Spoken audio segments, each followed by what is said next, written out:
Assalamualaikum warahmatullahi wabarakatuh. Salam sejahtera untuk kita semua. Pada kesempatan kali ini, saya akan berbagi cerita mengapa saya investasi saham. Alasan yang pertama yaitu karena saya mengajar kelas pasar modal.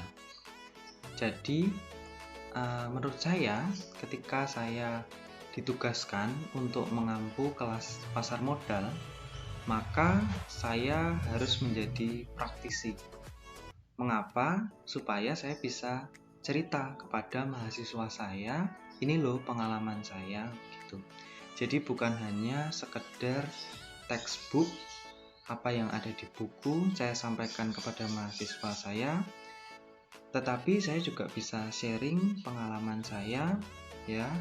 Portofolio saya pernah minus, portofolio saya pernah plus. Jadi dalam investasi saham itu tidak hanya sekedar teori, tetapi juga perlu mental. Nah, mental itu dibentuk karena adanya pengalaman. Jadi jangan sampai seorang investor itu memiliki mental yang kurang kuat begitu. Psikologinya bisa terganggu apabila mentalnya dia kurang kuat ketika terutama melihat investasinya dia minus seperti itu. Nah, jika saudara sudah menganalisis suatu perusahaan dengan baik, maka ketika nilai saudara minus, nilai saham itu minus, ya sebenarnya harus tenang-tenang saja karena secara fundamental perusahaan tersebut baik begitu. Jadi minusnya itu hanya karena sentimen pasar saja. Jika fundamental perusahaan itu baik, maka harga sahamnya akan naik dengan sendirinya. Nah, alasan yang kedua adalah rasa bangga saya memiliki perusahaan besar. Ya, contohnya, saya memiliki saham ICBP. Ketika ada orang makan Citato, makan Indomie, ya, Indomie, Supermie, Sarimi itu semuanya kan dari Indofood ya. Jadi saya memiliki rasa bangga, oh itu produk dari perusahaan saya. Walaupun hanya memiliki beberapa lot saja. Nah, perusahaan itu kan mengedarkan banyak sekali lembar saham ya, jumlahnya bisa jutaan, miliaran lembar. Ya, kalau saudara hanya memiliki 1 lot, 10 lot, ya itu kan hanya 0,0000 sekian persen porsi kepemilikan perusahaan gitu ya. Tapi saudara sudah menjadi bagian dari pemilik perusahaan tersebut begitu. Nah, alasan yang ketiga yaitu financial freedom. Apa itu financial freedom? Yaitu bahasa Indonesianya kebebasan finansial. Artinya tidak perlu berpikir lagi tentang pemasukan yang diterima karena sudah otomatis dan sudah mencukupi kebutuhan finansial tersebut. Nah, untuk menjelaskan lebih lanjut tentang financial freedom, di sini ada time frame ya. Time frame macam-macam orang atau pekerja begitu. Nah, yang pertama di sini adalah orang yang tidak punya uang tetapi memiliki waktu luang yang banyak. No money but they have time. Siapakah dia? Dia adalah seorang pengangguran. Ya, saran saya, mahasiswa saya jangan sampai ada yang jadi pengangguran. Mengapa? Karena ini jelek banget ya. Dia jadi benalu hidupnya, merugikan orang lain lah. Ya, hanya mau menghisap keuntungan dari orang lain begitu. Jadi jangan sampai jadi pengangguran. Nah, yang kedua yaitu orang yang tidak memiliki uang dan juga tidak memiliki waktu. Siapakah dia? dia ini adalah seorang pekerja yang gajinya pas-pasan. Jadi uang juga nggak banyak, atau bisa dibilang nggak punya uang lah, karena dia bekerja bulan itu kemudian habis bulan itu begitu, atau bahkan bekerja hari ini uangnya habis untuk makan hari ini begitu. Dan dia juga nggak punya waktu gitu, tidak memiliki waktu luang yang banyak. Karena apa? Harus bekerja ya. Ada orang tuh yang bekerja dalam satu hari 24 jam, itu bekerjanya 20 jam dari pagi sampai pagi lagi 20 jam. Bayangkan 4 jam itu untuk pulang ke rumah, tidur 2 jam, balik lagi ke kantor. Ada yang seperti itu. Jadi ya ini pekerja yang gajinya pas-pasan. Ini kasihan juga. Nah, yang ketiga adalah orang yang punya uang tetapi tidak punya waktu luang yang banyak. Siapakah dia?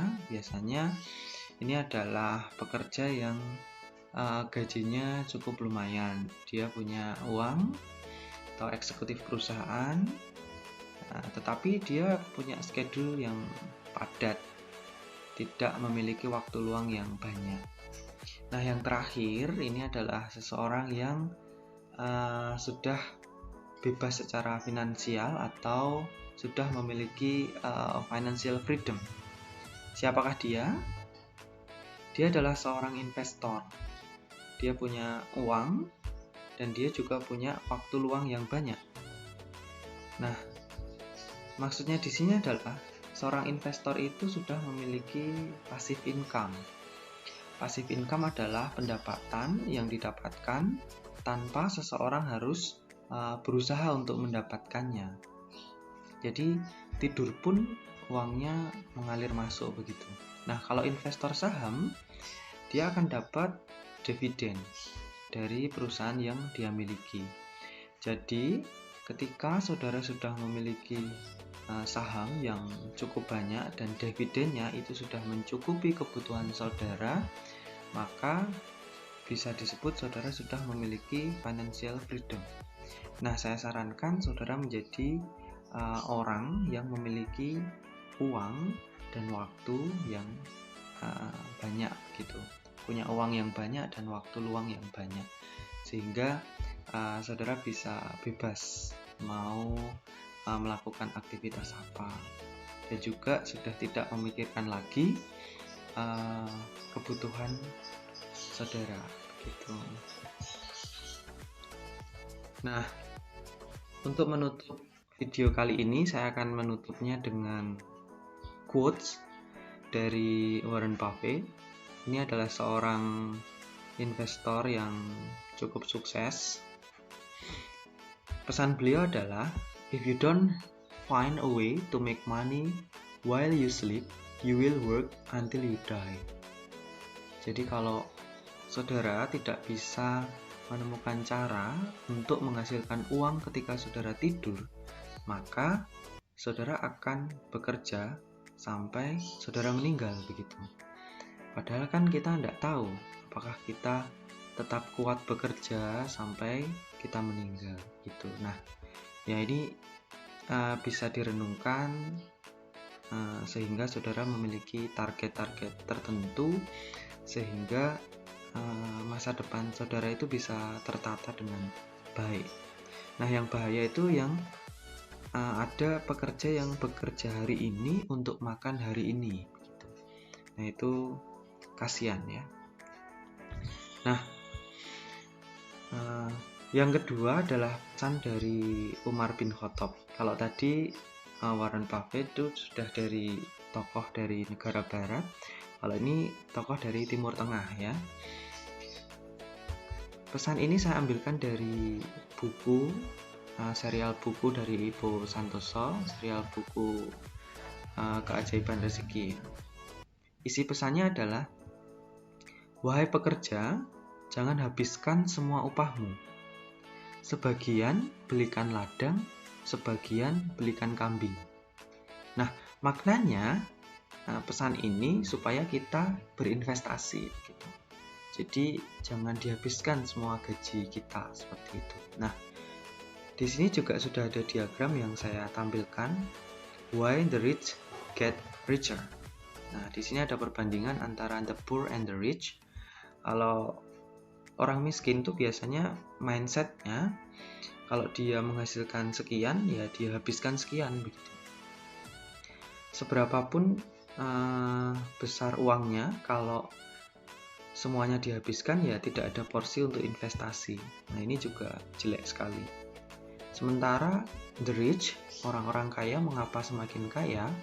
Karena ketika dia mendapatkan penghasilan sekian, dia hanya melakukan pengeluaran atau memiliki pengeluaran sekian. Jadi tidak dihabiskan untuk porsi pengeluaran. Ada porsi untuk investasi dan ada porsi untuk saving gitu. Nah, ini adalah perbedaannya. Jadi saya sarankan saudara juga ketika memiliki pendapatan, ada yang ditabung, ada yang diinvestasikan, dan ada porsi untuk pengeluaran. Jangan semuanya dihabiskan untuk pengeluaran. Seperti itu. Demikian video saya kali ini. Semoga video ini ada manfaatnya, sehingga saudara bisa ambil manfaat tersebut dan bisa berguna bagi kehidupan saudara. Jika saudara merasa video ini ada manfaatnya, saudara boleh share video ini. Dan untuk mendukung channel ini, saudara silahkan klik subscribe, saudara klik like untuk video ini. Sekali lagi, terima kasih, tetap semangat belajar. Wassalamualaikum warahmatullahi wabarakatuh.